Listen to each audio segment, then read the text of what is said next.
Badulla district පාර්ලිමේන්තු මන්ත්‍රී චාමර සම්පත් දසනායක මහතා අල්ලාසෝ දූෂණ චෝදනා විමර්ශන කමිෂන් සභාව විසින් අත්අඩංගුවට ගෙන ඇත. මෙන්න එය නැවතත්.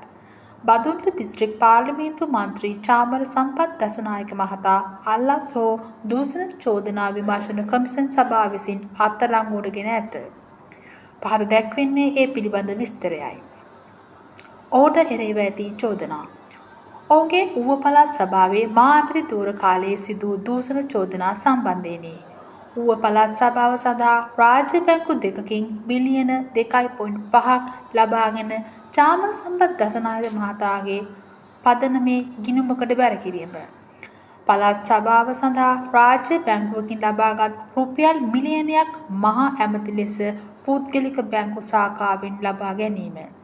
තවත් රාජ්‍ය බැංකුවකින් ඉල්ලූ මුදල් බැංකු කළමනාකරු විසින් ප්‍රතික්ෂේප කිරීමෙන් පසු පළාත් සභාවේ ස්ථාවර තැන්පතු සියල්ල ආපසු ලබාගෙන රජයට රුපියල් මිලියන 23ක පාඩුවක් සිදු කිරීම.